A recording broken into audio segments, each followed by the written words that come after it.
देवचंद महाविद्यालय हाजीपुर में स्वतंत्रता की शताब्दी, विकास का यथार्थ, चुनौतियां एवं संभावनाएं।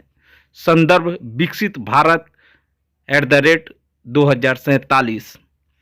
विषय पर दिनांक 19 और 20 दिसंबर 2024 को 2 दिवसीय राष्ट्रीय संगोष्ठी का आयोजन किया गया था, जिस संगोष्ठी के पहले दिन यानी कि 19 दिसंबर को उद्घाटन सत्र में अध्यक्षता प्रोफेसर दशरथ सिंह, एवी यूनिवर्सिटी नाइजीरिया द्वारा किया गया। मुख्य वक्ता के रूप में नालंदा खुला विश्वविद्यालय नालंदा के पूर्व कुलपति प्रोफेसर डॉक्टर केसी सिन्हा और पटना विश्वविद्यालय के पूर्व प्राचार्य प्रोफेसर डॉक्टर नवल किशोर चौधरी, बिहार सरकार के शिक्षा सलाहकार professor doctor NK Agarwal, professor Ram Naresh Pandit, doctor Jaishankar Prasad, professor Narayan Das, professor Alka Kumari, doctor Renu Kumari मंच पर मौजूद रही।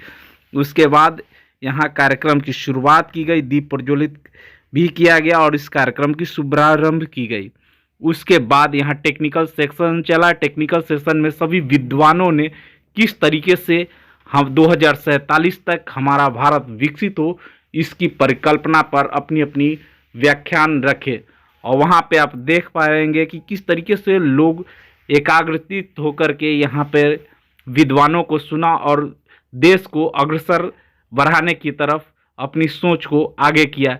इस कार्यक्रम में आप देख पा रहे होंगे, कार्यक्रम के बाद यहाँ पे समापन सत्र भी किया गया, जिसकी अध्यक्षता इतिहास विभाग के विभाग अध्यक्ष प्रोफेसर रेणु कुमारी ने कहा कि विकसित होने के लिए उतावले तो हो रहे हैं, लेकिन अपनी संस्कृति को भूलते जा रहे हैं।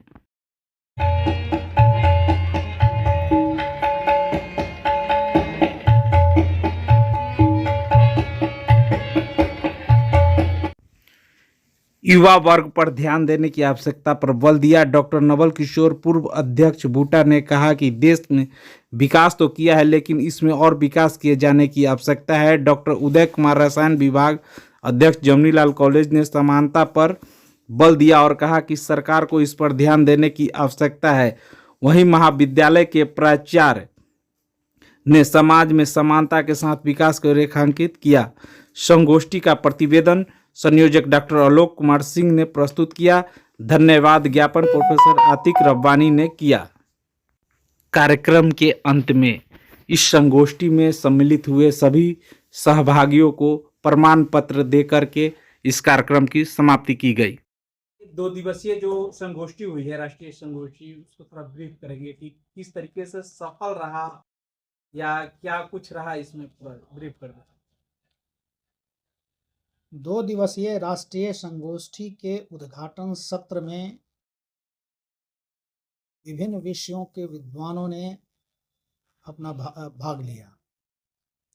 सभी विद्वानों ने भारत की स्वतंत्रता शताब्दी, यथार्थ, चुनौतियां और संभावनाएं, विकसित भारत 2047 पर अपने विचार व्यक्त। मूल रूप से लोगों ने युवा वर्ग को जागृत होने के लिए सजग किया। युवा वर्ग देश का कर्णधार है। देश का भविष्य उनके कंधों पर है। उनको शिक्षित करना, उन्हें शिक्षा के क्षेत्र में जागरूक करना हम शिक्षकों का मूल कर्तव्य है। आर्थिक दृष्टि से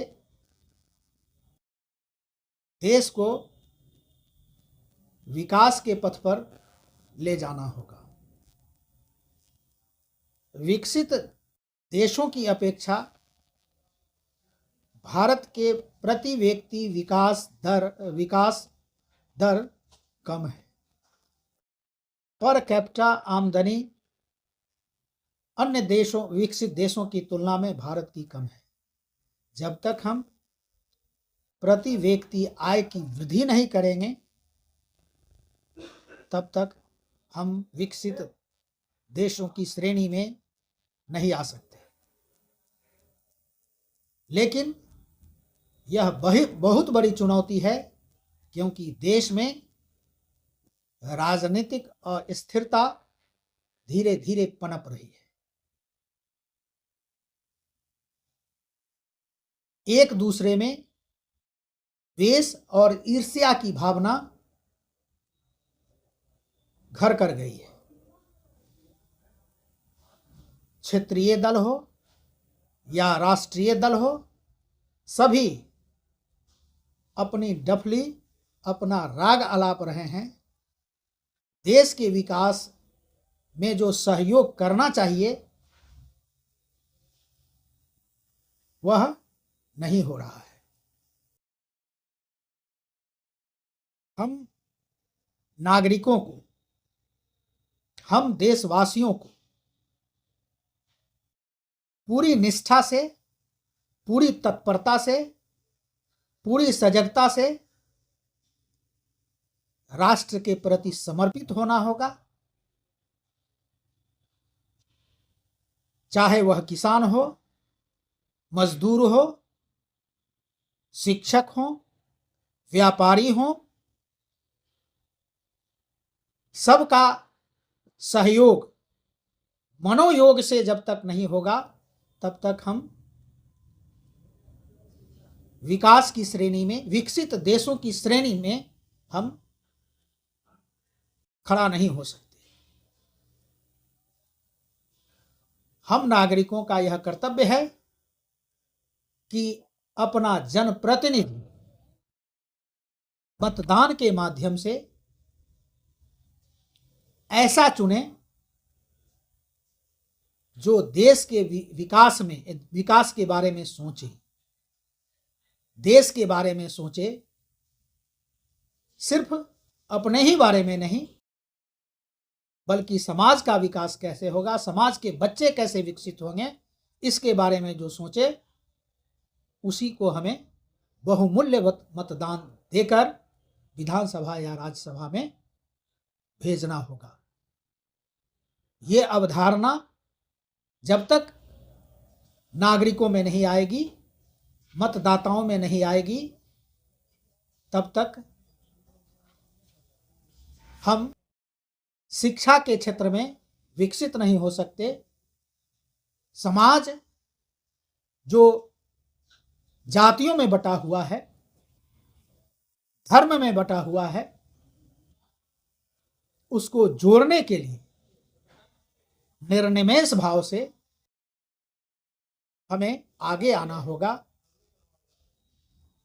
और एक साथ कदम से कदम मिलाकर चलना होगा। तब हमारा भारत आने वाले 25 वर्षों में विकसित देशों की श्रेणी में खड़ा हो सकता है। धन्यवाद।